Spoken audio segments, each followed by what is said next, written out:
We're talking hockey. Roldsy and Rupper talking hockey. Stars are in Vegas. Hello and welcome to That's Hockey Talk. It's a beautiful night for talking hockey on the internet, and that magical voice you just heard was our pal, the pals at Bubba Gumpino. Gumps, how you doing, pal? All is well. We got a late one tonight, boys. Fucking 10 o'clock drop. What happened to 8 o'clock primetime hockey on Wednesday? Did I miss something? Never again. Nice. That would have been nice. I am your host, of course, Nick Moraldo, and joining us, as always, our very own resident Stanley Cup champion, Game 7, goal-scoring, clutch, winning, Mike Rupper. How you doing, brother? I'm good, boys. I am good. And you're talking about it being a late night there, Gumps, because what? You got Dallas and Vegas. We got a good stretch here. We've got the jerseys. The jerseys are in effect here tonight. They're debuting against the Flyers. That game's on right now. Second period, 0-0. We've got Rangers versus Avs. Look at there they are right there. They're growing on me, boys. They're growing on me. They're going to grow on you guys too. No, too many stripes. I looked at them. I was like, I'll see how they look on the ice. Saw it tonight. Too many stripes. Yeah. It's too much. Well, you don't like the American flag either? That's got a lot of stripes. What's wrong with stripes? I don't hate them. I don't hate them. Win with them on tonight, and we'll go from there. Just win. We got the 2011 matchup of the Stanley Cup Finals in Boston in Vancouver. Bruce Boudreau's second game. And then we got your pesky Stars, man. The pesky. I don't know how much longer we can call them pesky, though. We can't. But they were only pesky when they were struggling. They're a wagon now. They went from pesky to a wagon in a matter of weeks, my friend. Let's talk about those pesky Stars, because reports are surfacing now that Ben Bishop is back in action. Being I wouldn't. You saw something Gumpy said he was loaned. Like, I don't understand how it works. Like I've never heard that before. To the AHL team, right? Right, Rupper? Yeah, he's that just was playing AHL hockey right now on a conditioning stint, basically, to get healthy. Yeah. So, dude, I don't even have it in front of me. Where is he playing that game at? Is he playing it in Texas, or is he somewhere else? Texas. Okay. So the way it works is when you're coming off of IR, you've got to approve the assignment, right? Like they can't just send you down for rehab assignment. So he had to approve it, and he's down there, and I'm excited for him, man. We didn't know if this dude was going to play again. You know what I mean? Like, so I didn't know it was that serious. No, I didn't either. And, we tongue in cheek around here fucking joking about it, but I didn't realize, there's the big mystery. Where's Ben Bishop? We're not getting updates on Ben Bishop.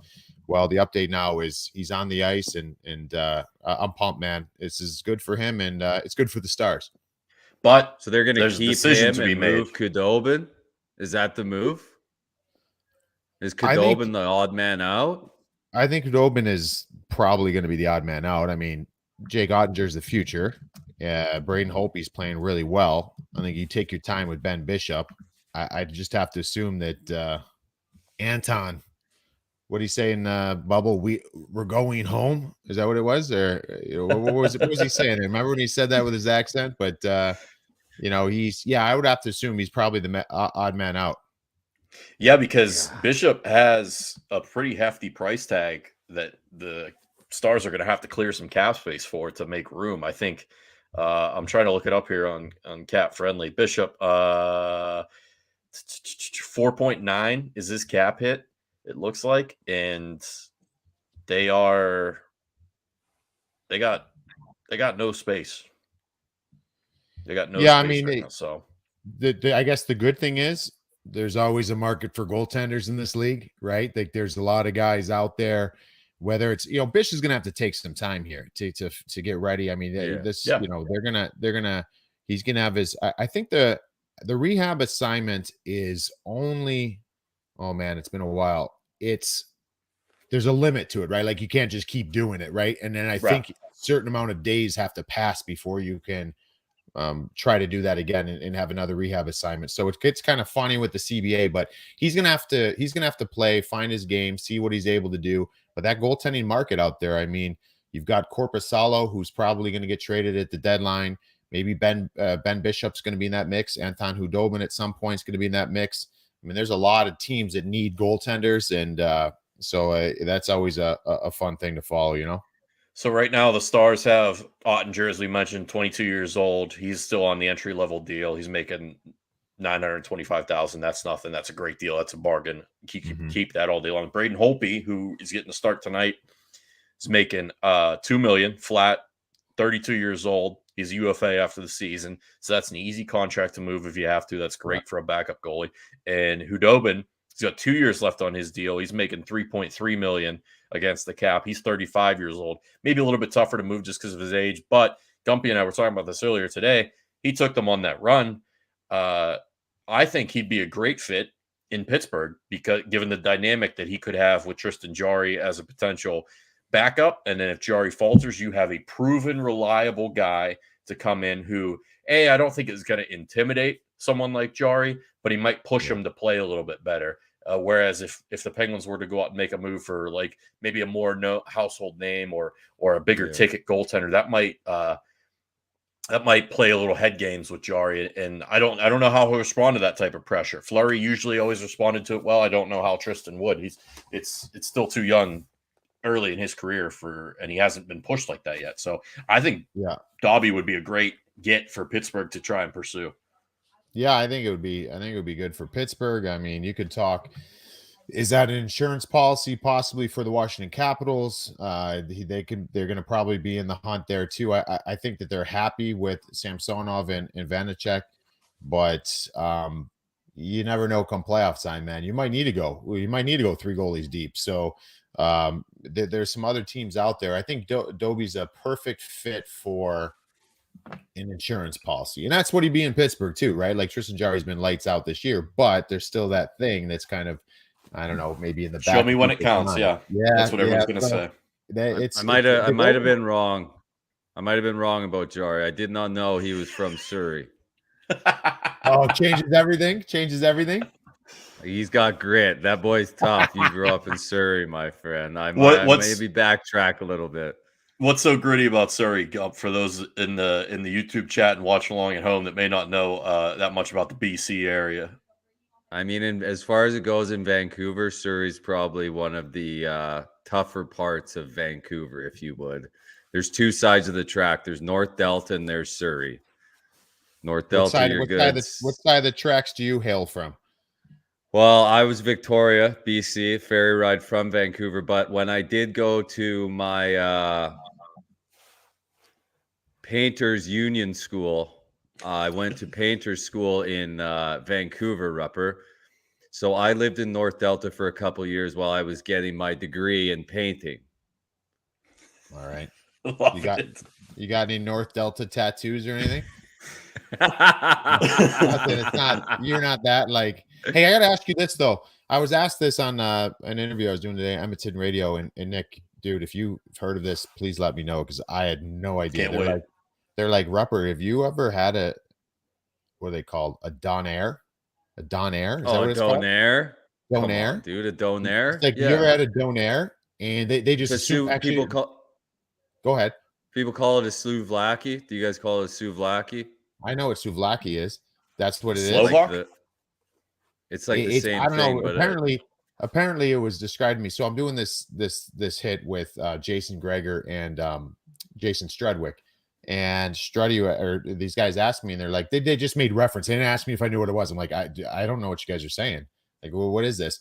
And they almost make it sound like it's a burrito. It sounds like a late night after the bar, grease it up with one of these bad boys. I never heard of it, and they're shocked. They're like, how have you played hockey this long with all these Canadians? Never heard of it. So you obviously have, Gumps. Yeah, it's big in Halifax, massive on the east coast of Canada. But like, it's like a burrito or what? Basically, it's like a it's like a pita. So it's a pita with like shredded meat and tzatziki sauce. You can have it with any kind of meat you want. Like I would get it with chicken souvlaki. All right. We got to try these, man. We got to get Rupper. They're good. You're going to learn in time that Gumps here is one of the worst Canadians of all time. Most Canadian things he does not know about or care about, really. And I kind of respect that about him. I like he'll come out from time to time, though, with something like this where it's like, oh, what's that? I've never heard of that. And he'll act like you're insane for never hearing about it. What's the ice cream that you love that we make fun of you all the time for? Tiger. If you ever get a chance here in Canada, try Tiger ice cream. It's delicious. I hate black licorice. I get it. Orange ice cream with swirled black licorice. Tiger. It's incredible. Wow. In my defense, I did nothing my whole life but play soccer, paint ships, and watch sports. I did not pay much attention to anything else. Fair enough. But Tristan Jarry is good. But Tristan Jarry is good in your books because he's from Surrey. He's a good Surrey boy. He's good with me, my friend. All right. There you go. Hey, speaking about goalies and timelines in Canadian Olympic goalies, Carrie Price put the pads on today for the first time at practice. He's back with the Habs. They said he's probably not going to play anytime before Christmas, so there's still a ways to go. But that's a good sign, right? Him back with the boys with the pads on, taking shots at practice. I think so, just mentally even, right? I mean, we know what he's been kind of dealing with. So I think just having him back in any capacity is great. So it's great for the boys to see one of their boys back in the mix. And obviously, as far as him kind of slowly working on getting back and playing, and we all know the timeline here, right? Like if he's got the pads on, he's ready to go. He's on the Olympic team. Like we all know this, right? So I think that's probably in his mind. I mean, you got this team. What is Montreal? Montreal's got like 6 damn wins up to this point or something stupid. It's bad. Like it's not about that. Jesus. It's about probably the Olympics at this point. So Gumpy couldn't be more fired up. He told me today, he's like you just said, if he's got the pads on, he's playing. I said, well, we'll see. Yeah. You know, there's still some time between now and then. The runway is getting shorter, and now we're hearing the players may not even go because of some situations out of their control with the player safety protocols and COVID and everything else going on. And Robin Leonard already said, hey, for my mental health, my well-being, I'm not getting locked down again. I'm just going to opt out. And Sweden, you know, good luck. Cheer the boys on, but it's not for me. I'm not going to be going over there.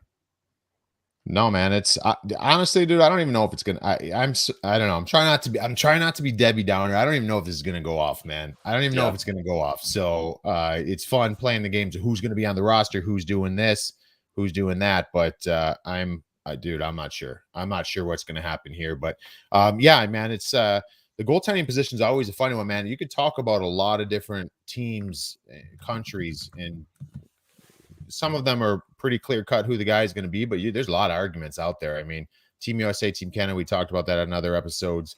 There's how about for Russia? I mean, you've got Team Russia. They got Vasi, they've got Bob. I mean, they've got a slew full. You got Igor Shesterkin. Like, how much emphasis do you put on what's happening this season, right? Like, as opposed to maybe experience in the past. But it's man, it's interesting that goaltending in the Olympics.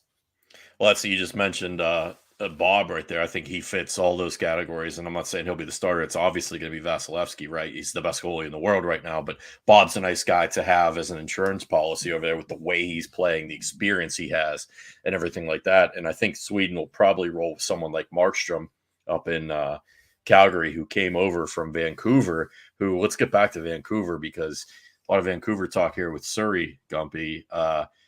They went out and made the coaching change, got rid of Travis Green, and brought in Bruce Boudreau, old Gabby.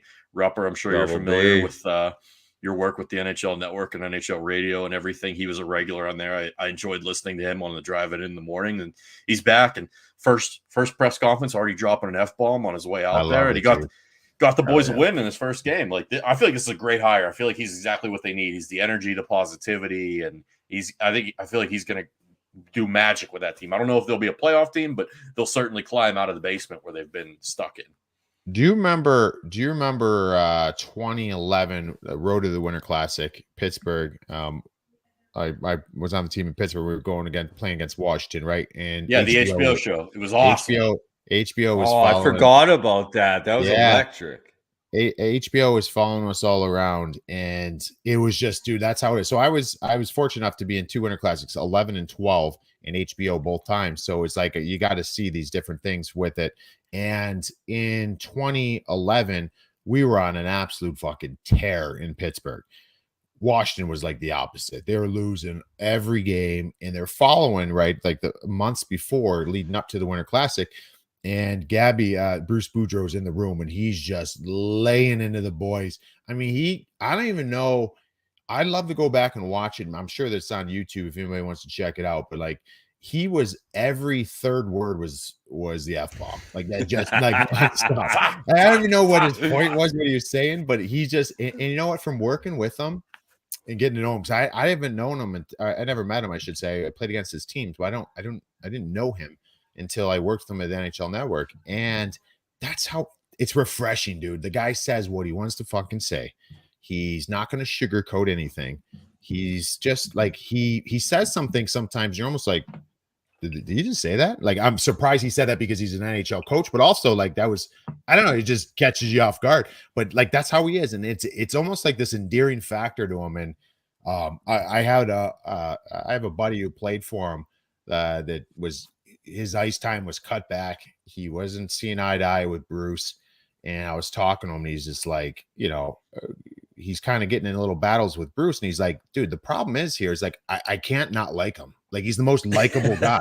Like, I want to punch him, but then I'm like, no, dude, I love this guy. You know what I mean? Like, so I think it's awesome for him to go in there and just, there's one guy that comes into that locker room right now that has no pressure.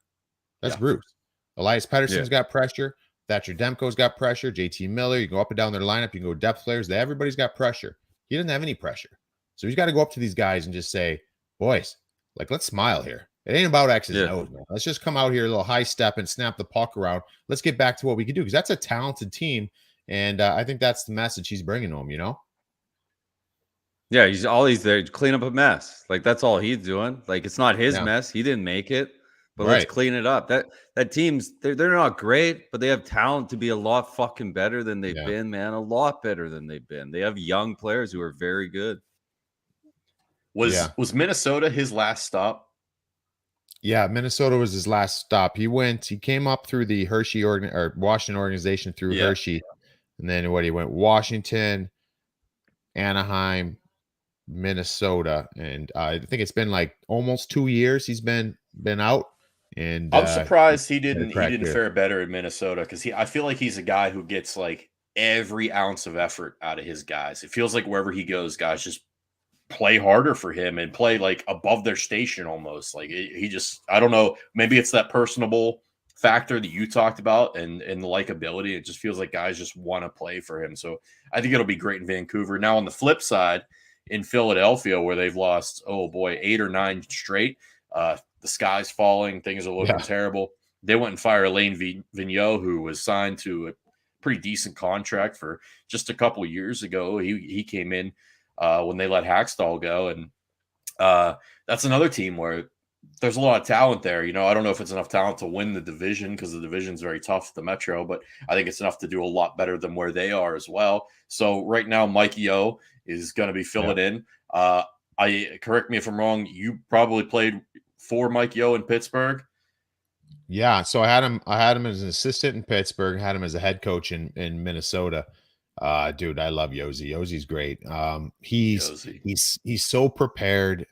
He might not be that big name coach out there, but he always has his game plan, his scout on the team you're playing is just as good, if not better, than every coach I had in the NHL. So the one thing that I'll say, though, just comparing even those two situations, because they happen at the same time, I hope he stays there. I hope that they get on a little bit of a run and that they're able to take that tag off him. Hey, finish out the year, and kind of almost like what's happening down there in Florida with Andrew Brunette, right? I'd love to see that, but like, it's different, man. I've been in the locker room on both sides. Like, when you bring in a dude that hasn't been there, it's a new guy. So you got 20 on a 23-man roster. You got 23 guys that are like, I want more minutes. I want to be on the power play. I got to reprove myself here. Maybe you're in Philly here. Some guys might feel comfortable. Some guys might be like, hey, I didn't play that much under AV. Good. I'm glad he's out of here. Now we got Yosi in here. And like, or it could just even be just guys feeling comfortable. And I think the whole thing with a coaching change and a shakeup is to make the players not comfortable. Right. So I think that's why you see, in one regard, I know they're different teams that they played, but in one regard, you've got Vancouver, who were lights out in their first game under that coach of Boudreau, and then you had the Flyers look like the Flyers have been. I know it was against Colorado, so I'm not trying to like sugarcoat that or make that like that was that was an easy team. It wasn't, but it might take some more time. I don't know. You're hearing the names out there, man. You're hearing Talk out there. You're hearing Torts out there. I mean, there's a lot of good candidates for that job, but I hope they give Mike Yeo a good long look here. I don't know what the hell you do with this team, though. Well, you mentioned he's the interim right now, and all signs are pointing to him not being the main guy, the long-term answer, because it just feels like as soon as he was named interim, like you just mentioned, they were already attaching themselves to Rick Tocchet is the lead candidate potentially, and Talk obviously like Philadelphia like Hall of Famer essentially. Like he's basically encapsulates what the city of Philadelphia is all about. He was a cult hero when he played there. Torts is another guy who could fit that identity that Philly loves, that tough, gritty style. And then who else was linked? I saw Jim Montgomery, potentially a little bit of a throwback there, but like I think Torts would be great there. I think Tocchet would be great there. Tocchet now, he had his run in Arizona, didn't go so great. But as an assistant with Pittsburgh, he obviously worked wonders. What are your thoughts on Talk if he was the guy in Philly? Yeah, first off, two quick things. One, there might be fucking 15 goals scored in this Avalanche Rangers game. It's already 6 goals scored in this game halfway through. So it's a 4-2. We got 4-2 Avs. The Talk thing, I got a Talk story for you. Thank God I didn't have to play about him or play against him, I should say. What an animal. That dude was tough as nails from day one all the way through to his last game. He's an absolute beauty. I had him as an assistant coach actually in Arizona a little bit, and he's an awesome guy. Just relates with the players. Anyways, it's preseason, and I'm in New Jersey. He's in Philly. It's like his last year. I'm not making the team. It's one of my first training camps. I'm just trying to get noticed, right? To get in a game in Philly. And so I'm a big kid at 20. At that time I was probably 21. I'm running around trying to hit everything that moves. And Talk comes out to me. And when I had hair, I had like blonde hair, and I don't know. I must have just you'll hear where I'm going with this. But so I'm running around just finishing all these hits. I'm going to the bench, and I get a whack in the back of the legs. I turn around, I look, and it's Rick Tocchet standing there. And I'm like, what? And Talk goes, "Settle down, you Euro." I'm like, what? And he's like, settle the fuck down, you Euro.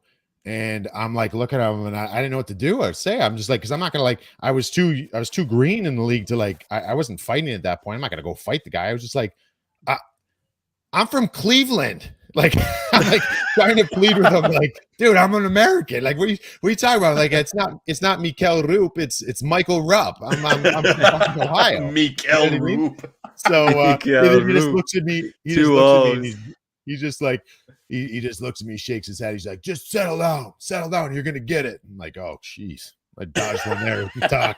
Thought I was a Euro. That's probably the only reason why I got a free pass. The dude thought I was from Germany or some European country. That's pretty electric. We were just mentioning the Flyers here. I mean, they're down 2-0. You asked me that question. They're down 2-0 to Devils right now. Oh, are they? I didn't see that. Oh, down 2. They're never gonna take these jerseys off, dude. So to answer your question, because I got sidetracked there, Talk would be great. I think Talk would be the guy that I would handpick to be there. It would make that fan base happy, the organization happy, and in all honesty, how you not like he has that same kind of influence in a different nature that is Rod does.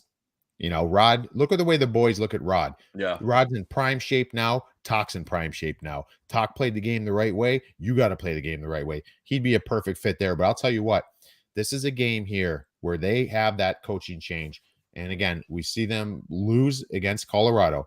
This is a team now going against the Devils who've been struggling as well.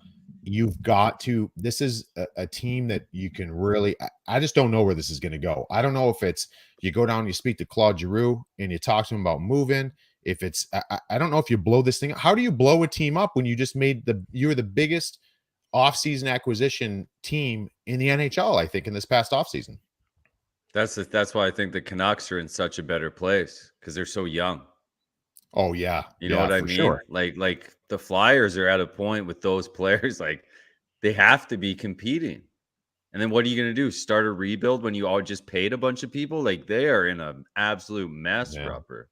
Oh, dude, it's a tough spot, tough sledding there for. I don't know what you do. I mean, the Flyers have never had the appetite. That's why Ron Hextall was great there, because it was the first time in a long time that they had patience and they had a plan, and they started kind of, all right, it's not about just getting into the playoffs. Let's build something here. And then they got rid of them, and then it's back to just going and buying up. And I get it, because you're like that in between roster, but at some point you gotta wave the flag, or you gotta find a way to make it work. And right now they're not doing either. Yeah, that's where they're at right now. Because I like we just said, the roster is good. It's not great, but it's not terrible either. It's not bad enough to bottom out. It's pretty good, and they're kind of in that weird transition phase where like Drew is an older player but still talented, the captain obviously, and they've got some younger guys who are struggling right now, like Provorov and Ryan Ellis isn't super young, but he was the big acquisition you just talked about, and he's been hurt he's got a significant injury that he's going to miss some time, and he's kind of like a heart and soul kind of guy who's skilled, but will block shots, kind of set the pace, move the puck very well from the back end. And Hazy has been battling his issues and everything, and some injuries as well. And it's tough right now. And I fucking love it. I love that they're struggling, and I hope they don't figure it out, but they will. They will, because they have committed ownership who's willing to spend and do whatever it takes to get it figured out. And that goes to along with what you're saying again, where they don't have quite the stomach to sit there through years and years of a rebuild. So they'll probably just throw more money at it and do what the Flyers do and bounce back big in the offseason. And, we'll see. Carter Hart's got to figure it out too. And they haven't been giving him the most help, but he's got to kind of carry them a little bit. Yeah. It's a mess. Like, I don't know what you do with the group. And again, we talked about it before, the bubble, how it kind of gave us this weird or, this blurry image of teams, and we said Vancouver, Montreal, even Dallas at that time. And you look now, they're one of them too. Flyers, remember, Flyers are number one. They're the number one seed in that, in kind of playing for seeds there. So, I mean, I think that thing just threw everybody for a loop. All these expectations started getting up there real high, and it's like, whoa, we got a lot of work to do still. I'll get to this now before we forget, because I waited too long last episode. You're live, but are you living? Go live and experience a game with SeatGeek. Shout out to our sponsor, SeatGeek. There's a link in the description to this YouTube right now. Go ahead and click that link, and you'll save 15% automatically. Don't have to earn any promo code, anything like that. You just save 15% off of any ticket purchase for any NHL game this season. Pretty cool. Shout out to our friends at SeatGeek. We appreciate them. Rupper, it looks like we got somebody joining us here. Oh, we got a special guest hopping on. We got a special guest. It's not just anybody. This is a two-time Stanley Cup champion, folks. This is a legendary man in the city of Pittsburgh.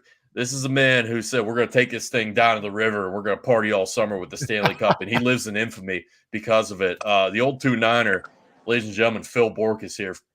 Borky, thank you so much for joining us. Thank you. Wine them, dine them, 2-9 them. I'm here for you, man. Whatever you need. Oh, what a beauty. What an absolute beauty. You know what? Hey, Borky, I was texting with you earlier today, and thank you for hopping on here, because there's big news in Pittsburgh. Not great news. What do we got on Jake Gensel? We're hearing he's out week to week. What does that mean for this team? Well, it means a lot, Rupper. I mean, this is a guy that's a house on fire. And to be quite frank with you, in the past, a lot of players depended on Sidney Crosby to get their motor running. And I think it's kind of been the other way. I think that Sid's kind of depended on Jake to get his motor running. And Sid's been playing really, it's game by game by game. He's getting a little bit better, And I give a lot of credit to Jake Gensel. So it's significant. It really is, Rupper. To lose a guy like this, not only is he a house on fire as far as the point streak, the road point streak, all of that, that's significant. That's not just, when you get in double digits on both those categories, those are significant numbers. But also, we've got a bunch of guys, Rupper, that have gone a little bit chilly, a little bit cold offensively. I'm talking about Kasperi Kapanen. I'm talking about Jason Zucker. There's a bunch of guys that are not putting the biscuit in the net, but Jake Gensel is. So he's been covering up for a lot of those guys. And so if he's out for a while, and you said week to week, I'm a little bit worried on who's the next guy up and who's the next guy that's going to put the puck in the net for the Penguins. Who do you think? What do you think Sully does here? Does he go? We're hearing what Kasperi Kapanen, I think, practiced on the. Well, I think Rodriguez is moving to the left side and Kapanen on the right side. Is that what it's looking like? Like how you think that's going to work? Yeah, it's kind of been a blessing is Evan Rodriguez. That he's a guy that not a lot of people thought that he could put up the numbers that he's putting up, but he's been a pleasant surprise. But, I hope it's Kasperi Kapanen. I hope Kapanen gets a good look here with Sid. And this might be one of those moments, those kind of crossroads moment for his career, really. He's super talented. The skating's there, the shot is there, the stick handling's there. You have to figure his dad played so long in the league, the hockey sense is there.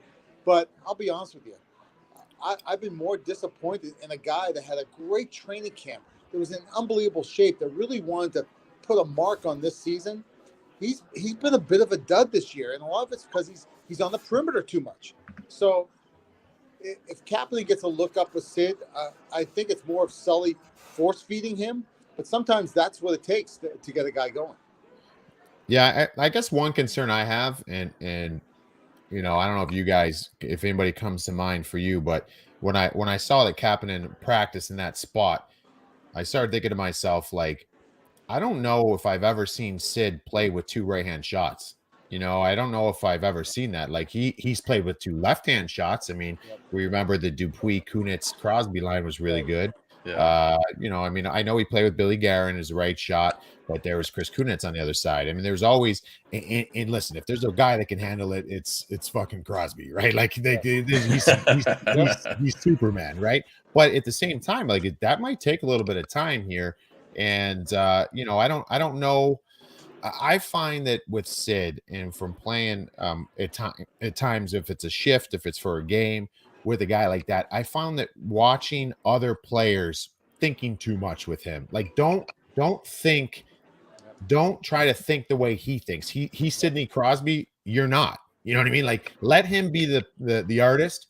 You be predictable for him. Like go be, play with conviction, go to the right spots, straight lines. I mean, I think Sid thrives on straight line players. So if Kasperi Kapanen is willing to do that, look out. He's going to put the puck in that. If he's going to try to get to, what's Sid thinking here? I'm going to cut behind him, or do I do that? No, that doesn't seem to work with him. When you just had me thinking as you were talking, Rupper. When I think back of the guys that have had success with Sid, and there's not as many as you think. Marian Hossa had success with Sid, but Hossa is more of the exception, to be quite honest with you. I go back to Colby Armstrong, and I know Colby was a first-round pick, but Colby was a meat and potatoes guy. He was a mucker, he was a grinder, he was one of us, Rupper.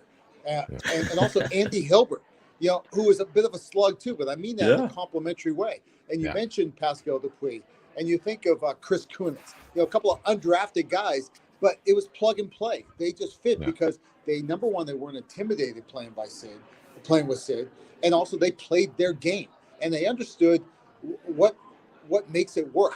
Listen, do you have to get the puck to Sid? Yeah, but you also need to, at times, I heard that Sid has told those guys, don't come to me. Go away from me. Draw the attention away from me just to allow me to have some space and some time, and I'll create on my own. Just get open and go to the net and be ready. Expect the unexpected, right? And that sounds simple, but it's not that easy when you play with Sidney Crosby. So, and Evan Rodriguez has kind of turned into a bit of a Pascal Dupuis where he plays his own game, right? He doesn't try to force the puck to Sid. He's not intimidated by Sid. And I think that's because when he played at Boston University, he played with Jack Eichel. And they were 1-2 in the nation in scoring. And that tells you a little bit about Evan Rodriguez. He's got a little bit of swagger. He's got a little bit of chip on his shoulder to saying, I'm going to play my game. I get your Sid. I'm going to get you the puck, Sid. But also, when I have a chance to pull the trigger, I'm going to put the puck on the net. And I don't know if Kapanen going to be that guy or not, if Kapanen goes up there, because Kapanen might be a little bit intimidated playing with Sid. To that point, Borky, I got to ask, like, you were a guy, you got the chance to play with Yager and Lemieux and some of the all-time greats, Ronnie Francis. Did you feel that way at all when you got some ice time with those guys, or was it like, hey, let's just get these guys the puck and get the hell out of the way? Not so much Yager because I didn't really play a ton with Yogs. I did play on the line in '92 with the, this is unbelievable. I kind of giggle. Listen to me. I'm giggling talking about it. I had Brian Trottier as my center and Jaromir Yager as my right wing. Jesus. What doesn't belong, right? What piece doesn't belong? I got a quick story for you. My first time I ever played with Mario, I just got called up from Baltimore.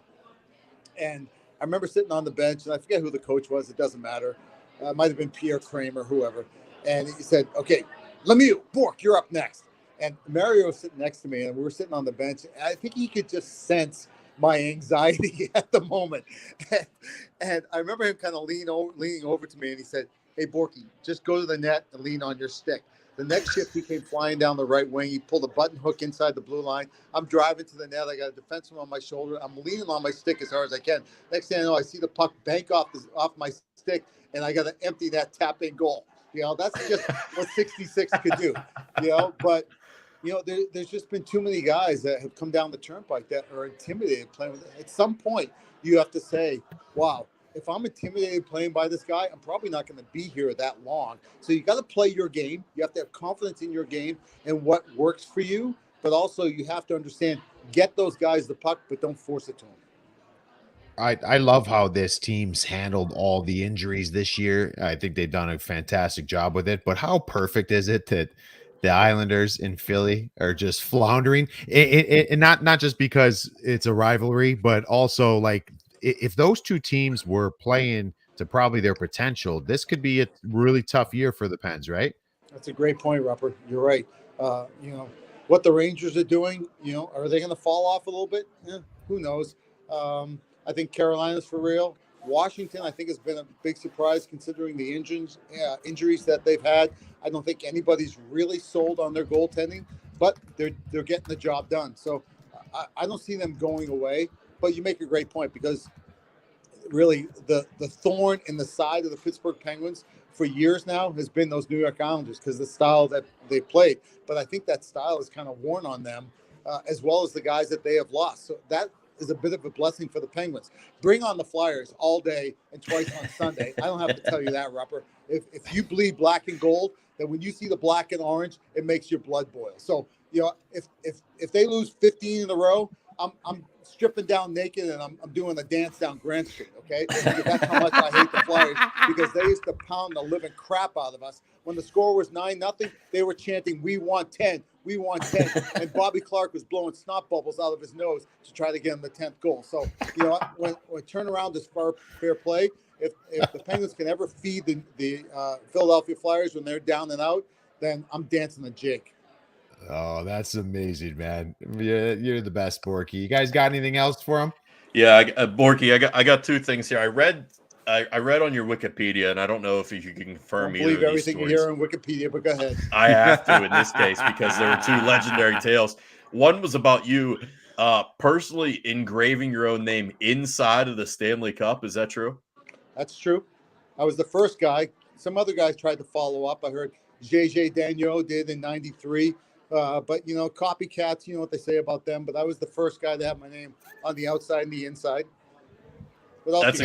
That's incredible. The other one was I was reading about you played for the Ottawa Senators, and we just had Rick Bowness on recently. He was the coach there, obviously. But then I read that you had a fall and it damn near fell 40 feet down this cliff somewhere in Arizona, I think it was. What's that about? Are you? Yeah, I hope how did you survive? I'm running out of juice on my phone here. I'm at a dinner place just outside Pittsburgh. So if I lose you, I apologize. So I'll say that beforehand. But yeah, I was free climbing, rock climbing at Lake Powell, which is right on the Arizona-Utah border. And I lost my footing. And 40 feet, you can do the math. That's 4 stories. I fell straight down. But on my way, I knocked my head on the back of a rock. So I fractured my skull 3 inches. But the problem was, guys, it propelled me to do a face plant. So when I fell 4 stories, I landed. And I was knocked out cold from hitting my head. I landed face first. I broke my forehead like a potato chip. Both my cheekbones, my nose was splattered all over my face, and I broke my neck in 5 places. So the doctor came in the next day. He said, I'll tell you what, son. I look at your MRI and your x-rays. I should be fitting you for a wheelchair. You should be paralyzed. But because you were in the best shape of your life, this happened in August of 94, right before training camp with the Senators. I was in the best shape of my life because I knew my career was on the teeter-totter. And because of that I was able to recover from that fall, persevere, get back. And that, Rupper, that was the year of the lockout, 94, 95. We started in January. I got myself back in the gym, started working out. I was able to play not only that year, but play another 6 years. I retired in 2000 after playing 3 years in Germany. So I'll be honest with you, just to cut to the chase, there was absolutely somebody looking over me that day because I should have died or been paralyzed with the impact of that fall. Let's go, Borky! Congrats, man. That's legendary. Yeah, dude. What a story that is. And you know what, dude? If all I know from getting to know you, Borky, it's gonna take more than the goddamn 44. The old 2-9er. The old 2-9er. We appreciate you, buddy. We love you. Thanks for hopping on and jumping out of dinner there for a few minutes. Anytime, guys. Love you guys too. And thanks for having me on. This was good hockey talk. Thanks, brother. What an animal. I love it. I love it. I love his sign off all the time. It's the best. So if anyone who's listening or is in the chat right now isn't familiar with Phil Borky, he's been doing radio and TV work for the Penguins for years now. He won the Cups with the team in 91 and 92 and just an absolutely legendary human being. He's big in the community. He's a great guy. That was awesome to have him jump on here. That was a little bit of a surprise for us. I thought I knew a lot about him. And then when I found out he was potentially coming on, I did a quick little Wikipedia, just to brush up on my stuff and see what was, and I saw that fall story and I'd never heard that before. And I was like, I got to ask him about this. This is crazy.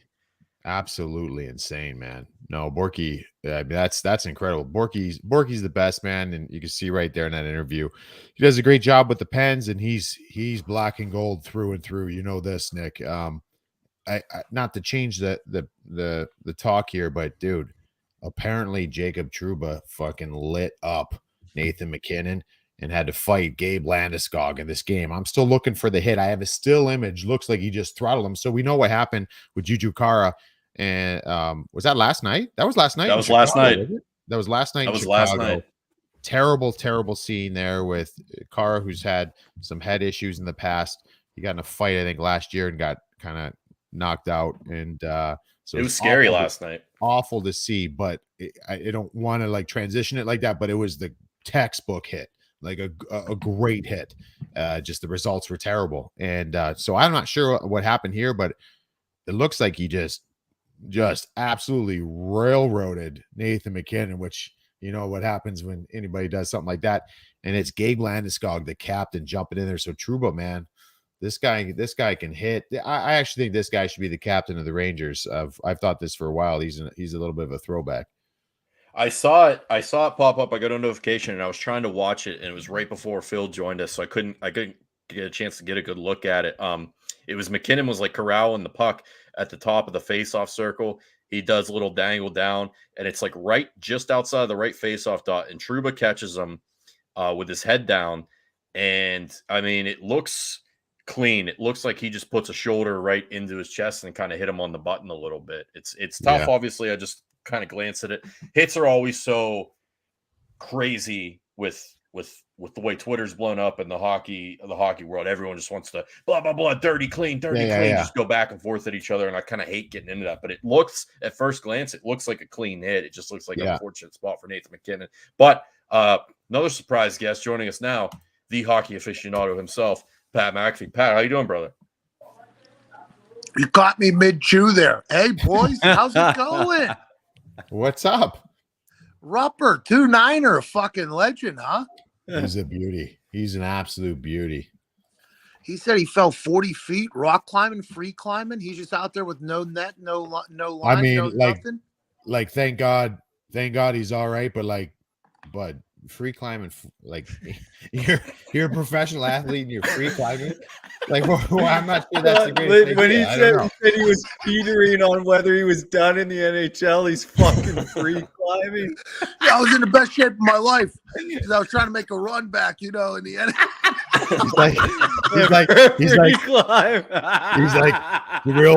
He's like, it's a real pivotal offseason. I don't know if my career is going to go up or down. You know what? I'm going to clear my mind. I'm going to go climb a goddamn mountain. That's with no support. I don't want any support. I'm just going to do this. Is this guy a fucking professional rock climber? What did he do? Did he do like an American Ninja course? He's like, I got it. Like, it's the old 2-9er, man. It's the old 2-9er. 2-9er. His fucking name was 2-9er when he came in. I almost fell off the couch.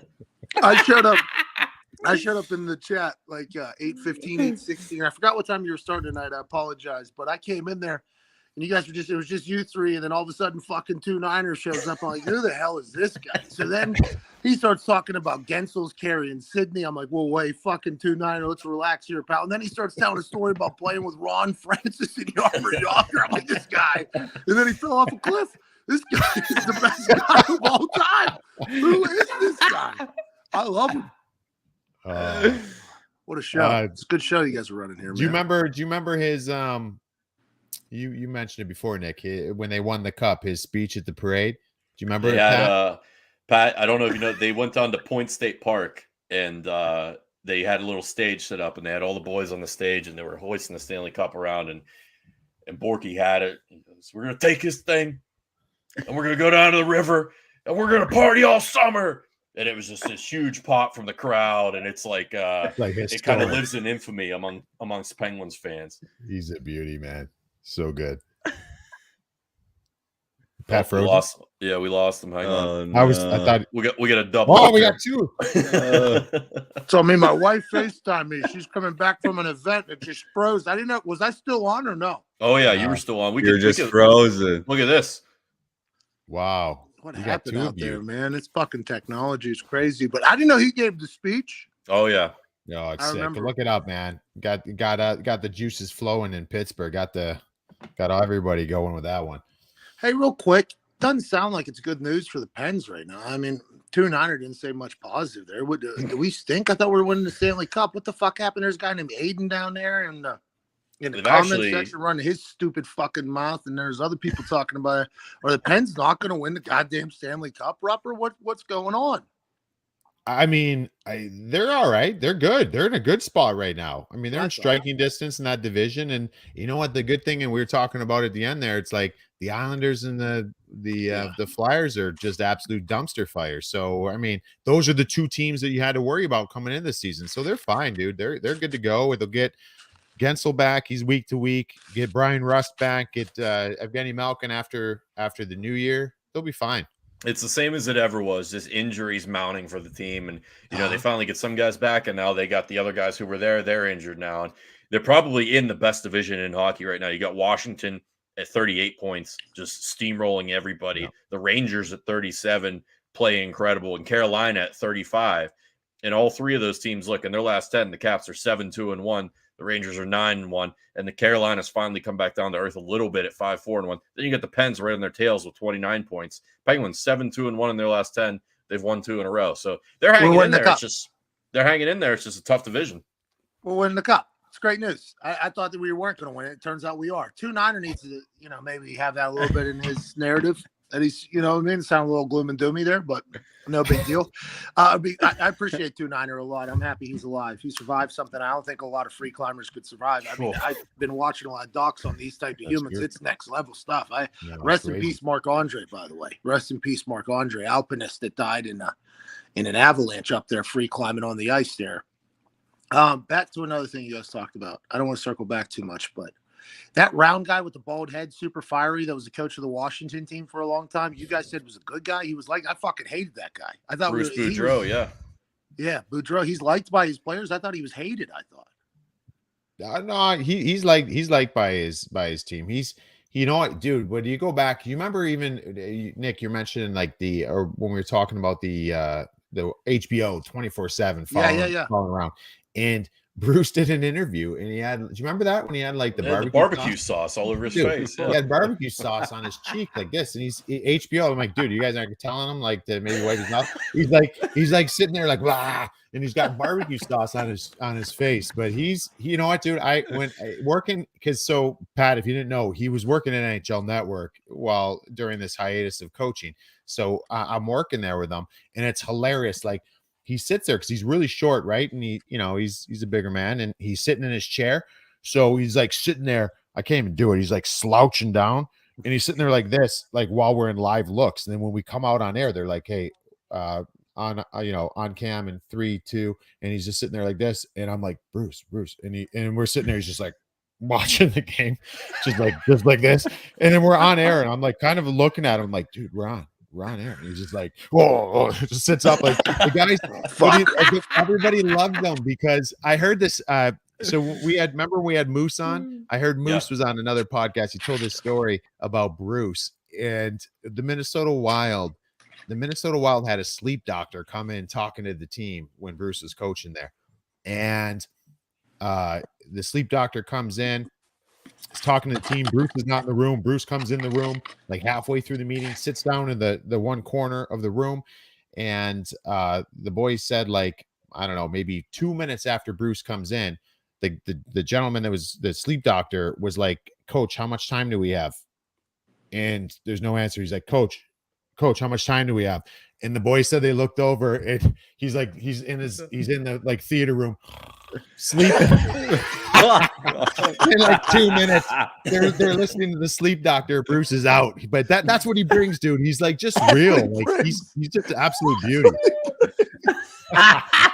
That's what he brings. Fucking naps and fucking barbecue sauce turn the team around.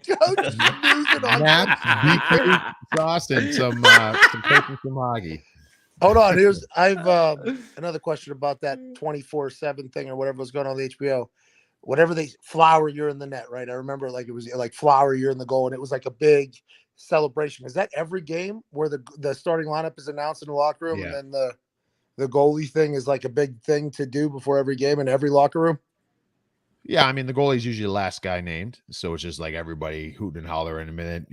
Every team's a little bit different, and sometimes they pass like the card around, so the coach will come in and give it to a guy, and it's funny. Sometimes you give it to a European who's really uncomfortable speaking in front of the team, and he's just very like boom, boom, boom. This is who's going. Then you get some guys out there, and they're like, just carving up the boys, starting on left wing, blah, blah, blah, just carving them in the boys, and just get going. Yeah. No, it's the guy who's got no dangles, had 2 turnovers in the first period last night. PK Subban has a really good one of those where I forget who he was playing for at the time. It was either Nashville or Montreal, but you can look it up on YouTube where he does the intro for the players in the locker room, and he's just getting everybody going, and he's got the whole place just going wild.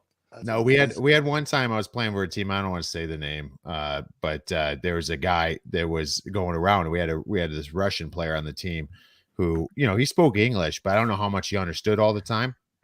The dude had the worst damn breath I've ever smelled in my life. The guy it was awful, and all the boys knew it, but like nobody was gonna say anything.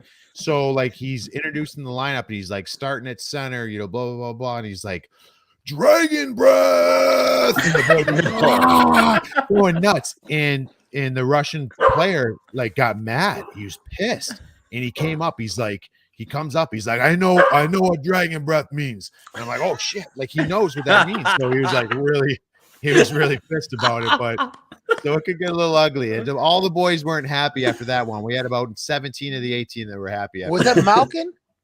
No, it wasn't Malkin. I will say that. It was not Malkin. It wasn't Malkin. Hey, Malkin beat somebody's ass, huh? Like for real. Yeah. Will all the Russians do that? Will all the Russians fight?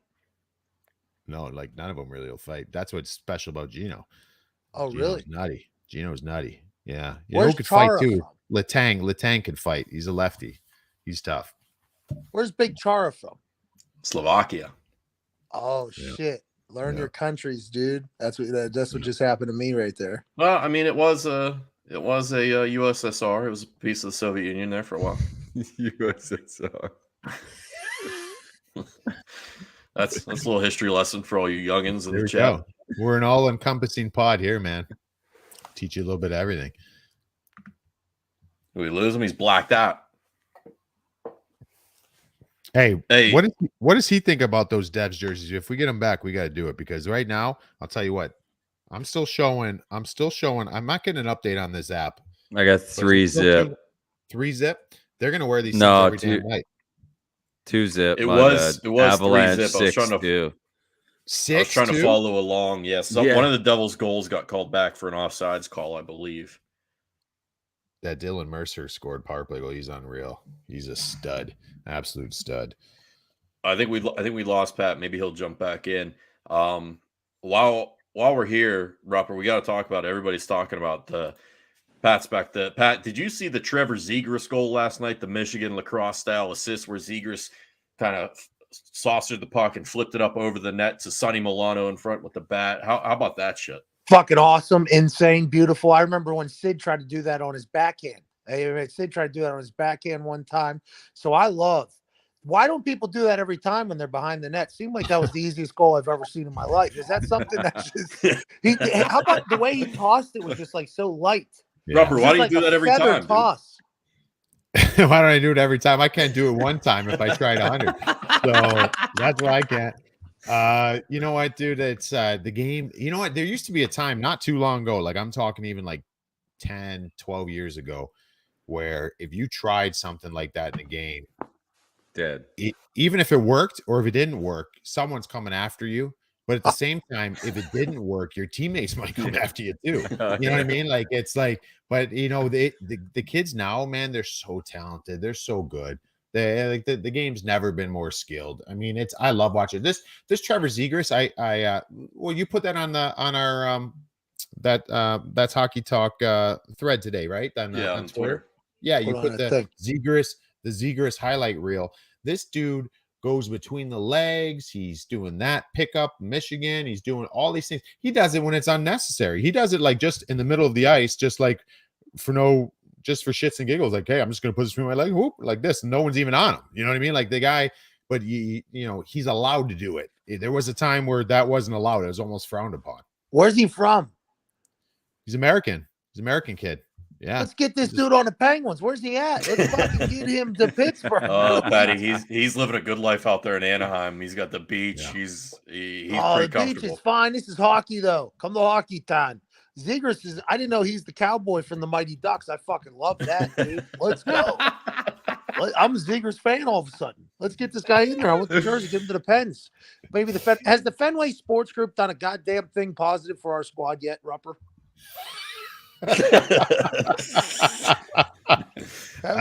I guess not yet, but get Zegras. Let's get McDavid, let's get Zegras, and let's get Pasta.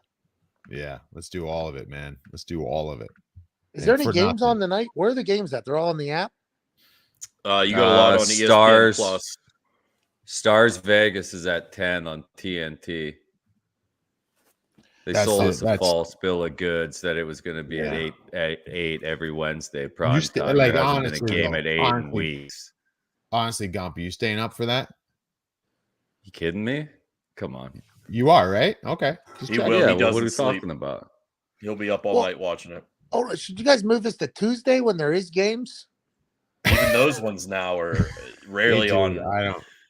I don't know, man. They get these. I don't know what happened. Have we been bamboozled by this new media rights deal? What are we talking about? Gretzky. When's the last time Gretzky was on? Well, Pat, here's the thing. We talked about this. I think was it last week when we talked about last week? When was the last time Gretzky and Biz and them were on? Biz is on. He'll be on tonight. Yeah, he's on tonight. When at 1 a.m. At 10, yeah. like if you're gonna do a 10, like at least do a double header. You know, get an 8. I keep saying, I imagine it'll be earlier once we get past football season. But I don't know. You know what, Pat? You and all your boys really screw shit up for the NHL because like all the decisions are made based off of football, and they're like they don't want to like nothing's thought out in this part. It's like almost like they're like yeah, you guys do your thing, and then once football ends, then it's all like bang, 7 o'clock, 9 o'clock, 10 Oh, o'clock. God. Like, we're just boom, boom, boom. It's just like right now, I don't know. I don't know why they do that. It drives me nuts, though. Well, you guys also got to deal with the MLS. That's over now, right? MLS is over now. Saturday, 6 o'clock, MLS Cup final. Hey, let's go. Portland. Portland Timbers for the win. It's my squad, dude. Yeah. All right, I'm gonna get out of here. Sorry, I got cut off 2 times. Technology's a real pain in the ass, huh? It never works when you need it to, but we always appreciate you stopping in and spilling some hockey knowledge from the aficionados. I just turned on ESPN. It's Miami Heat versus Milwaukee Bucks. Me and my daughter here, she's giving me kisses, Val. Very nice of her. But how come hockey ain't on right now? I thought hockey was gonna. This is unbelievable. Tuesday night is the ESPN hockey night, and then ESPN Plus is going to have all the games on it. So if you go on ESPN Plus right now, you'll be able to find the 2 games going, I believe. ESPN Plus. Everybody's cutting the cord, they say. You're right. That's what they say. Right. Well, I need to see a little bit more Wayne Gretzky and Biz. Okay, I agree. To see a little bit more of that. I need to see a little bit more Sidney Crosby too. Prime time. Hey, Rupper will tell you about Gretzky. He played for him. Gretzky was the coach in Arizona. He's a cool guy, huh? Yeah, he's not a great coach. Hold on. I was waiting. I was fucking waiting. You're asking me a question, and I'm going to answer the question. Like, best player to ever, best player to ever play the game, 100%. Top absolute. What's the word I'm looking for? Icon. What's that? Legend, icon. Yeah, legend, icon, ambassador. Thank you, ambassador to the game. All those things. All I know is when he was coaching in Arizona, I never had a coach. Like inside the locker room, coaches are wearing like tracksuit pants, shirt untucked, opened up tracksuit jacket, big chew in their mouth, hat on backwards. They're one of the boys hanging out. He came in. I never had a coach with designer jeans having a meeting. I just didn't. And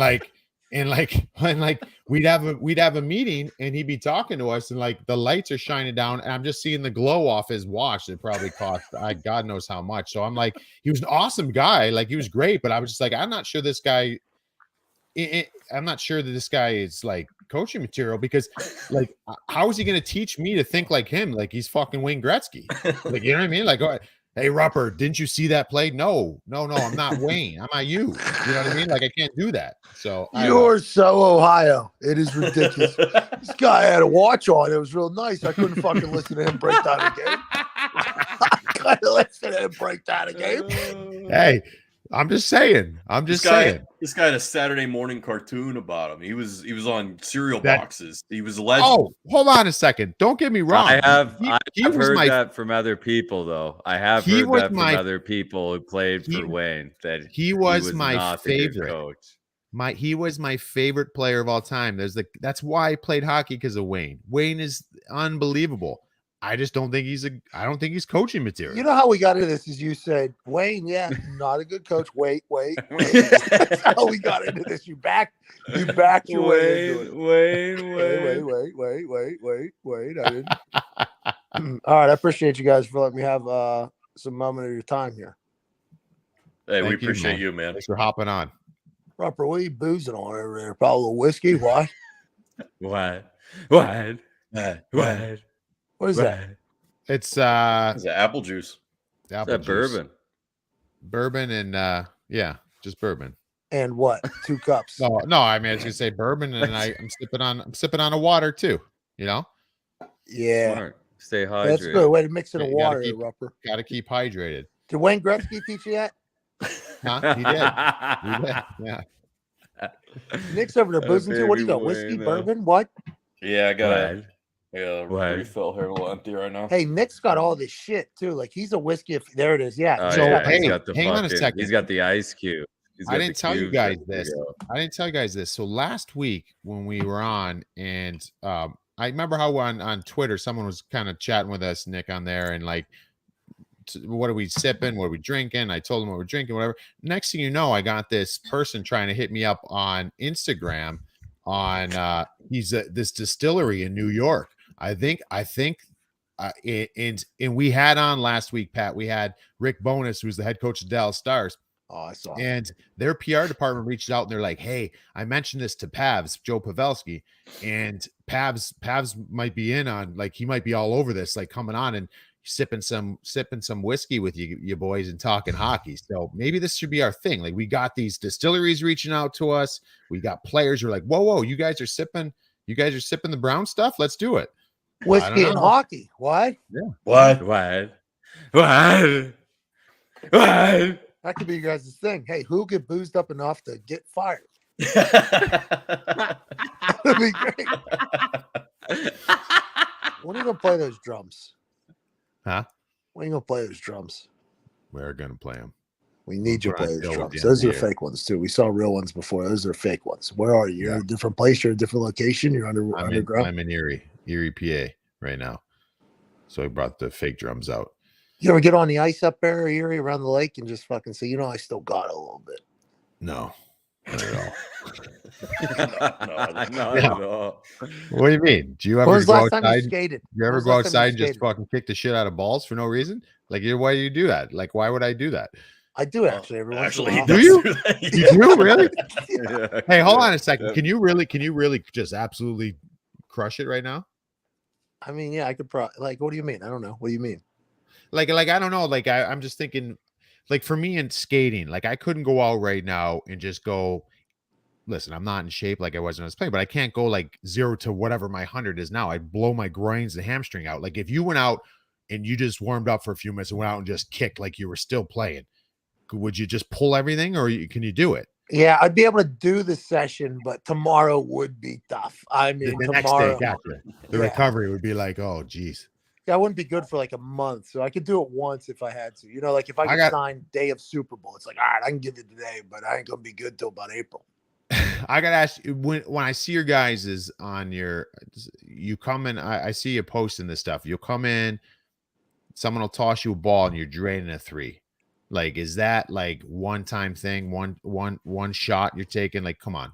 So Like, are you draining the only threes that ones we'll often? post, Come on. the only ones we'll post is one takes. There's misses though. So there'll be Okay. like misses, and we mail it in. It's not like we're gonna give it a go again. It's like, nah, it's over. Okay, We- so we so missed the it. ones that are aired are one shot, bang. The Yeah, they're made. the days that we don't see anything, we just assume Pat missed when he went in. Yeah, that's a pretty good assumption, by the way. That's a pretty good assumption. It's pretty good. Pat, But it's- before you go, and I don't mean to change the subject, but we got to talk about this. There was a report that came out today about the Arizona Coyotes might be in some trouble. Oh, Okay. no. They may be locked out of, I think it's Gila. Is it Gila River Arena by the city of Gila. Glendale for unpaid arena charges and delinquent tax bills? What the fuck is going on? If they're not paid by December 20th at 5 p.m., they've been instructed to deny access to the arena to employees. So the Coyotes may literally be locked out of their own arena. Rupper, Pat, you were the guys to make this happen. What do we got to do to get the Coyotes sold to Jimmy Galante and get the Trashers back and put them in the NHL? What do we got to do? I didn't Let's see make that the deal. shirt. I might send out. We should probably text him right now. I never even thought about that. Jimmy Galante buying the who is this? The Arizona Coyotes. Would love it in Arizona. Nice dry heat. It's great out there. The thing about this is Rob Manfred running the fucking Arizona Coyotes? How do you get to a point you didn't pay your taxes? You're a company, you're a business. And how do you get in such bad graces with the city that they're saying, listen, here's a deadline and we're going to fucking break your fingers, dude? Like, what happened? How did we get here? How is this a professional operation? How is this in the NHL? Do you guys have these conversations in the locker room? We do this in the NFL. Something will happen that's just like so stupid. And we'll say, like, this is the highest level. Like, this is we mock, like, this is the highest level of. We'd always say this is the National League. This is the National League. Come on. You know? When something stupid and terrible happens like this. Yeah. It doesn't make sense. But I wish this was the first time we're talking about this with this team though. Like this team has had like 6 owners. This team is always bankrupt. The league ran this team for years. They ran them for a number of years. I didn't know that. And they back this team. It's like, I don't know, dude. I don't know what's going on there. I don't know. Can you imagine these players driving to the rink and they're being like padlocked on the door, like chains on the doors. I mean, that's incredible. I mean, what do you do at that point? You as a player, like, cool, day off, or like you just turn around and go home, or like, what do you do? What is that? What was that? Was it USFL? Which league was it where the guys ended up having to pay for their own hotels and motels, and they got you remember that? I think so. I think it was either what were you talking about, the recent one or the one back in like the 80s? The recent one. There was a recent one a couple years ago. Was it the AAFL? Yeah, maybe the AAFL, where the league ended and the players were like stuck with their own hotel bills and practice fees and everything. Like it just came out of nowhere, and everybody's like, "What the fuck? I thought somebody else was paying this." Imagine the Arizona players having to go pay taxes for the team over there. We need your money back, by the way. Signing bonus is coming back. How many teams are in the NHL? 32. How much would like a franchise go for? A couple $100 million? Well, what the Pens go? 900? Yeah, it's not official, but that's the estimate. Yeah, I mean they're not. I mean, the Coyotes are. The Coyotes are a couple $100 million. I bet anywhere in that 4 to 6 range. I'd probably say somewhere in there. 6 might be a little high actually, but maybe like right in that range. 4 and that's 5. In Phoenix.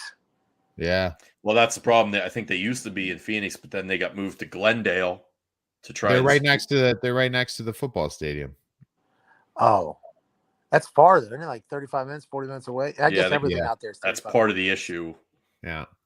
See, that's all part of it, though. Is there's a pissing match between the ownership and the city because the team wants to move. They're talking about getting an arena, trying to find a way to get out of there, and the city of Glendale, like this is a fight. So this is just probably a tactic that I don't know. Maybe they'll actually have the doors locked.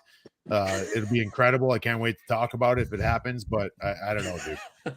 This is amazing. I appreciate you guys for having me on. I got to get out of here. The dogs are going banana lands. I think there's somebody outside. Hey, thanks, brother. Good luck. All right, boss. Have a good one, huh? We'll see you, man. Hey, Rupper. More 2-9er in our lives, you know? Yeah. The old two. Did you hear him at the end? That's good hockey talk. He meant it, too. He meant it.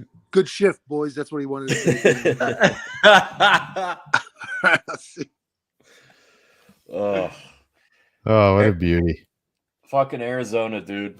I understand it why never the league ends wants with to keep that fucking team, dude. It never ends with that fucking team. But yeah, I think we're past the point. Like they need to find you need to find the committed ownership group and get an answer to this, or move the team, send them back up to Canada, put them in Hamilton, put them in Quebec, or move them to Houston, or any of the other areas that are looking to add a team, because it's gone on for too long. It has. It has. It's a shame though, because when you're talking about I played in 6 places. And I know a lot of it's geographically because of the geographic location, but that was like my favorite place to live. I mean, it was unbelievable. The guys it's beautiful. A.Q. Shipley, who we'll have on here when football season's over. He lived there. He still lives there. He has a home there. Like he talks about it all the time. How amazing! It's incredible. It's incredible, and it's like it's just the problem. Honestly, I don't know how much of it's due to the arena location. I know it's a big piece, but they're just not. They're not able to draw. Well, you got to win. I mean? That's all it is. But they even when they're winning, there's a problem. Not when they were downtown. When they were in Phoenix, and that was the Roenick, the Kachuk days. They were downtown. When it was downtown, it was awesome. It was in that fucking circle. Yeah. It was electric. You gotta win, and you gotta win consistently. Like look at Florida. Like people didn't show up there for years, and look at them now. Now that they're winning, people are showing up. That's all it ever is. Columbus was the same thing. They didn't win for a while. No one showed up. Now they win. They have a dedicated, hardcore fan base in Columbus. And granted, it's in the north. It's in the Rust Belt region. It's good hockey area, but like you just got to win. Any of these non-traditional markets, nothing matters but winning. Yeah, no, it's true, man. It's true. I don't know. It's gonna be an interesting one to follow there. I know you sent that over. That just hit right before we came on. So talking about that Arizona stuff. I didn't think that was fucking real. What do you guys think about the old? Before we wrap it up here, what do you think about the suspensions? We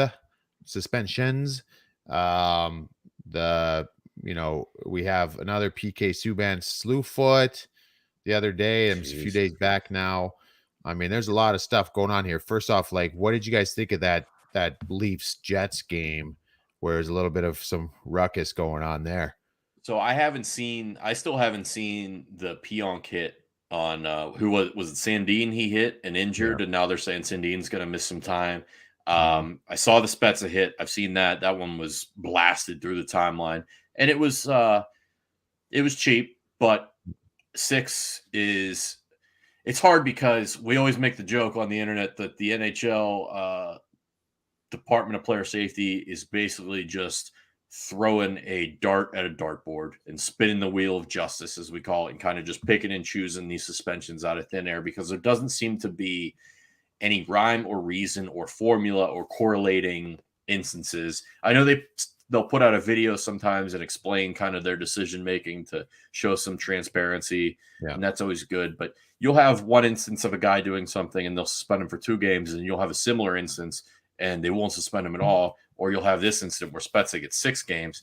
I'm okay with 6 games if that's going to be the standard moving forward for similar hits.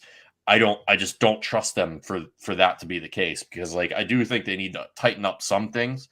This could be a situation to tighten up, but also if you justify the Pionk hit in the first place, the Spezza hit doesn't happen. Right. So it's a huge wormhole, but I'm okay with 6 if that's what we're going to do for everybody moving forward, if that's the baseline, but it won't be. I don't think. No, that's exactly where I am. If I thought 6 is a little bit much, but I'm okay with it if that's what's going to be the standard. But Bingo. The problem is that we don't know what's what. Like, I don't know. I mean, we have to go on TV and we come on here and we have to say what we think. I have no idea. Like, it's a complete crapshoot. I have no idea when these things are happening. Like, and I know a lot of times fans, we do as well. Like, I want to compare it to another. That's not how they do it. They try to handle each thing as an individual thing. But, when you're sitting there and you're looking at some of these things happen and you're like, I don't know. I don't know anymore. And I think that's a problem. Like, so, 6, cool. It was aggressive, but hey, just call it like that from now on. Give anybody that's going to do something. Because there was certainly intent to some degree with Jason Spezza. It was retaliatory, basically, right? It was retaliatory. So I think that factors in. A guy has no stick. 100% if he's skating towards the puck, he's getting down low and he's going to use his hand to swipe it out of the defensive zone. So you going to hit him in general is a little whatever. But yeah, it's retaliatory, but it's dirty. But if that's what it's going to be, then it's got to be this all the way. Like, for now on, the next guy, hammer him again. And then the next guy, hammer him again. And then, you know what? We probably won't see these things anymore. But the problem is you'll hammer this one, and then the next one maybe gets 1 game, or we don't know if you'll get it's a fine. I don't know. I think that's where people have a hard time with it. And when there's no consistency with officiating, how can we expect there to be consistency in suspensions? You know what I mean? That's what it all comes down to. There's 100%. No consistency in fucking any of it. But when there's no consistency in the way it's being handled, there's going to be no consistency in the players' decisions on the ice. So if it's handled that way, then the players are going to walk the line a little bit more. You know what I mean? They're not going to be. And everyone wants to hold the players to a higher standard, but no one else ever gets held to that standard. Yeah, I agree. The officials never get held to fucking. The decision makers never get held to that higher standard. It's only the players ever in any sport. The problem that I have is, like, for those people that the referees and the Department of Player Safety are 2 completely different entities. They make their decisions. They make their decisions. Don't you feel like they should probably work together? Like, don't you think the Department of Player Safety is almost like the buffer? Referees are going to make bad calls. It's just going to happen. And I'm okay with a ref making a bad call on the ice. If a guy has a dirty ass play that's not called a major, and then afterwards they're like, no, this is bad. We're going to, and they do that. They do that. But I feel like they need to be in a little more cohesion here. I think that would help out a lot. I agree, because I think like the Department of Player Safety is it's the supplementary discipline. It's the stuff if you miss the game misconduct or the 5-minute major or the 10-minute major, that's where the Department of Player Safety should come into play. And then you look at some of the hits nowadays, there's such a fine line between clean, dirty, and intent almost. It's really like you look at these Trouba hits, these are clean hits, but they're violent hits. And it's like there's a fine line between what you want to get out of the game and what you want to keep into the game, and how these guys also, this goes into the whole argument of policing yourselves. You know this very well because you had to fight through portions of your career. That comes into play. I just think this one's almost easier for them because you knew intent, because of the retaliatory nature. A lot of times it's hard to judge intent, and when you try to, it kind of muddies the waters a little bit. Like a lot of the Tom Wilson stuff that's happened in the past, Brad Marchand, we've talked about Rafi Torres in the past, players who have your reputation. It's a little bit easier. And then you'll have guys with one-offs, kind of like the Spezza thing, where it's unusual. It's not in his character to do something like this, but it's obviously retaliatory. So I think it's okay to hammer him a little bit with the 6 games. But that's why I'm good with it. And just keep it going then. You know what I mean? Keep it going. I want the next guy that has a retaliatory, dangerous play like that, keep it going. If it's 6, if it's 7, if it's 8, do what you got to do. But it's got to keep. It has to keep going. It can't stop now and reset itself. Which it will, unfortunately. But that's the nature of the beast. Until I was gonna say until we see something really bad, but I mean we've already seen really bad stuff and it hasn't changed. I don't know. I just don't know if the league thinks it's as big of an issue as it is, and maybe it's because I've always found it weird that they consider like an injury as part of the process of determining. Like they wait to see if a guy is injured and is going to miss time, and then they factor that in. I've always thought that was kind of weird. I always think it shouldn't be so results oriented, but I'm not the one making the decisions, unfortunately. You know what's an interesting thing? I don't know what you guys think too, because this came up yesterday. So what did Pionk get? Do you remember? Didn't he get? Unfortunately, he got suspended for that hit, right? Yeah. Didn't he get like? I don't remember. No, wait. What was it? No, it was. Yeah, because Pionk's the one who got kneed by Spence. Okay, so Pionk got injured and suspended from the same 2 games. Okay, so we got 2 games. So here's my question that I had yesterday, and I didn't know the answer to this, and I did some digging and found out. Which doesn't mean I did it. I asked somebody and they did the digging, I should say. I asked one of my former agents, and he looked it up for me. I said, "Hey, what happens if that happens? You get suspended, but you're injured in the game too. You're going on, IR or whatever. Because you shouldn't count those. Like, I don't know what you guys think about it. Like, if you're going to go on IR, should your games of suspension not count until you're cleared to play? Like, don't you think that should be how it is? Because it's not. It's like, so basically in a game, you can go out there, you can do something stupid, you can get suspended, and then I don't know, say you get hurt, and then you just use that time that you're not playing anyways to serve as suspended. I don't know. I find that's a little weird, don't you think? That is wild, and that's probably just a carryover from the old days where if something happened, then it was easy to just kind of sweep it under, like, oh yeah, he's hurt, so he's been suspended as well, and blah blah blah. Yeah, I don't know. It's just weird. It's weird. So Pionk's out. We don't know to what degree, but he's hurt. So I'm like, oh, so does his suspension not start until he's cleared to play? And the answer was no. It's just 2 games. So I don't know. I didn't know that's wild. It should absolutely be when they're medically cleared to play and when would be participating. But that's just me. I'm kind of like, if we're going to punish people and suspend people, let's make it a punishment and a suspension, not just in name only. Yeah. No, I agree. What do you think, Gumps?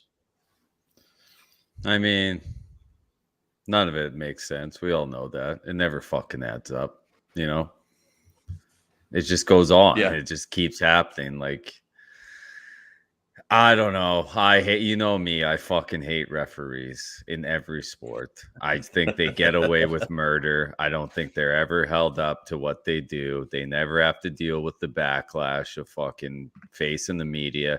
If you're a player and you fucking miss a last minute chance to fucking lose a game, you got to sit there and talk to the media. If you're a ref who makes a dog shit call, you pack your bag and you go home. So you think that? I mean, how would that look like if the referees had to go to the podium? I mean, I would just like to see it. You know that what would I kind mean? Of be like pretty just, sick. But I bet just you one time, just be awesome. like, why did you think this was? Show the fucking clip and go. Why did you think this was pass interference, sir? What made you think that this was pass interference? And he would. The answer would always be though. It's true. I'm not trying to give him. I know I'm being an asshole towards the referees, but the answer would always be it's a fast game. I don't blame the referees. I don't blame the referees for missing calls. It happens in every single sport. You know, it's just, you know, it's just like anything else. You just want the consistency as a player. Just let me know how the game's being called tonight. Can we get away with a little bit of face washes in this game? No. Okay, fine. I won't do it. You know, can we? You know, if that guy's allowed to face wash 3 guys in the first period and I face wash 1 guy in the second and I get a penalty, like, come on, man. Like, then those are all the things. And most of these guys, listen, most of them I thought were great. But, you know, you have some where it's just like you said, it's the consistency, Rupper. It's the consistency. Yeah. If as a fan, a penalty for somebody, it's a penalty for the next person. You know, it's got to be the same. It has to be at some point. As a fan, personally, I don't like blaming the refs. I think it's like a loser mentality type of thing. I'm a big believer in like, don't put yourself in that situation and don't allow yourself to be in a position where the referees can dictate what's going on. But it's inevitable in certain cases. I understand. I hate when I see fans on Twitter, and I give Gumpy shit all the time because he'll hammer the refs. And I think it's more of an issue in football, and you'll see it come up in hockey in the playoffs more so than in the regular season because I think things are a little more things are on the line. Obviously, it's a little bit more elevated, but I'm just like, most of the time, like, if the ref screws up this way, they're probably going to screw up the other way as well. Or we saw the gamesmanship thing with Tim Peel where, you know, you're going to get a makeup call or something like that. I'm a big believer in like the refs are usually bad both ways. Let's not blame them if your team is losing. Yeah, I don't think that you know, I don't know. I don't think that the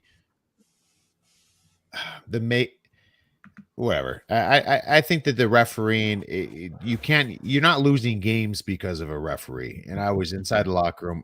You could be pissed off about it. You can be pissed off on a bunch of different levels, but you're not losing the hockey game because of the referees. Like, I don't believe that.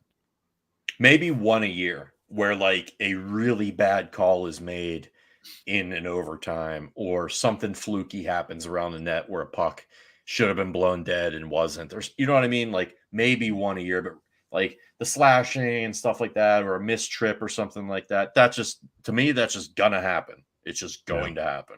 So, but we could sit here all night and argue about that, but we won't. We gotta get out of here. We've gone on long enough. We've rambled here. We got some games to get to tonight. Gumpy's like, we got 20 minutes till we got to get off, so I'm going to get off. You got to do your pregame rep. I mean, we got Bruins Knox. We got Bruins Knox going right now. Yeah, if the Canucks win this game, that's huge. That is you big. Start 2-0 and with Bruce, and you beat the Bruins at home. I think that's a massive start for them. I wouldn't be surprised if they came out and had themselves a game. You know, I mean. And if the Stars win, Stars win in Vegas, fucking. We got Colorado put up a 7 spot tonight. Colorado put up a touchdown and an extra point on the Rangers. Tough debut for Adam Huska. Ooh, that was tough. 7-3, Jesus. And there's still 2 6 minutes left. Oh, okay. 2 minutes left. Devils are up 2-0, so they're gonna win that game. They'll be wearing those jerseys fucking till Christmas Day. Every day. So who's the top team in the league right now? Panthers? Record wise, or are you saying just in general, like who's your top team? I think it's Florida. I called we had a showcase game of the week on Saturday morning, or Saturday afternoon. It was 1:00, and I was doing the call for it, and it was Florida versus St. Louis. Ville Husso had 46 saves. He was unbelievable for St. Louis. Most saves this year by an NHL goalie. But when you looked at everything, Florida dominated that game in so many different ways. Like, they are loaded. That was without Barkov too. That was without Duclair. They're good, man. I just think they're the best team in the league, and that could change. Hey, the Wild. We thought the Wild were going to be good. I don't know if we knew they'd be this good right now. They're 37 too. Points. They're 1 point behind Florida. They're killing it. Yeah, they're ridiculous. And the Caps, same thing. I think people thought the Caps would be decent. I thought the Caps will never die, dude. As long as Ovi's on that team, they're a fucking wagon. I've died on that hill for many years, man. It's like, as long as the Pens got Crosby, they got a shot. Nothing else matters. No, it's true. Those guys' presence on a team, they're fucking winners. That's never going to change. As long as those two are there, those teams have a shot. 100%. Rupper. Before we get out of here, one last thing. I'm just noticing this now. Florida's 14-1 at home. Are teams still going into there thinking like, oh, this is vacation time, like we're gonna go to the beach and relax a little bit? Like, because I know they're good, but 14-1 is pretty ridiculous. Yeah, I don't know right now. I know sometimes going down there, I mean, they're obviously a good team. We already said that, but sometimes you go to Florida, it's like, yeah, maybe some guys' heads aren't fully in it. You know, you like to think that that's not the case across the board. But you've also got, which is a real thing at times. And I dealt with this in New Jersey, or sorry, we had this as an advantage, I should say, in New Jersey, when we didn't always get big crowds, you know, and it was like the atmosphere wasn't, you know, whatever. We're used to playing under that. The opposing teams come in there and just kind of feels, kind of looking around like, I thought we're in the NHL right now. You know what I mean? And there's times where Florida's crowd isn't, you know, a lot of empty seats you see in there. And so it's different. It's like, to not have that. I mean, that's the difference when you go into Montreal or you go into Toronto or basically any Canadian market. You go into those places or MSG and there's a vibe, and it's like you bring out your best because you're on this platform, you're on this stage. But there's some buildings that don't feel like a stage, and it just kind of you lose that much. I mean, the difference between winning and losing is so thin. I don't know. They got a great team. I don't want to make it about anything else, but it could be just difficult going in there playing. I mean, to the standpoint too, when you go down to Florida, like I had to use 3 pairs of gloves in the game because of the humidity. My gloves would get all slimy, and I couldn't, you know what I mean? So you like every 5 minutes of the game, you come over the bench, throw the trainer gloves, he throws them on the heat dryer, and you know you're wearing new gloves because it's like your equipment feels weird. Your feet feel like they're too big in your skates because their feet, your skates are slimy from the humidity. It's just like, you know, nothing feels right. So all those things put together, plus an absolute fucking juggernaut, is why this team is really dominant at home. That makes sense. Well, and Big Bob. Appreciate everyone following along and hanging out with us tonight. Enjoyed the conversation. Appreciate Rupper hooking us up with the old 2-9er Phil Bork, and of course Pat McAfee stopping by. Guys, any final thoughts before we sign off here and get ready for this big Stars Knights matchup? You got anything, Gumps? I got a 2-team parlay: Stars moneyline, Canucks moneyline. 2 dogs. Ooh. The dogs will be barking tonight, my friend. It's not a homer. Not a homer pick at all. Not a homer pick. Not at all. All right, there we go. Let's enjoy the games tonight, and we'll see you next week. We appreciate you guys. Thank you all so much, and that's Hockey Talk.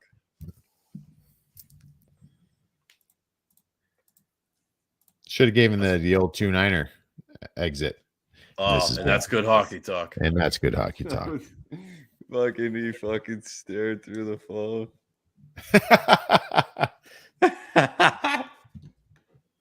What a legend, dude.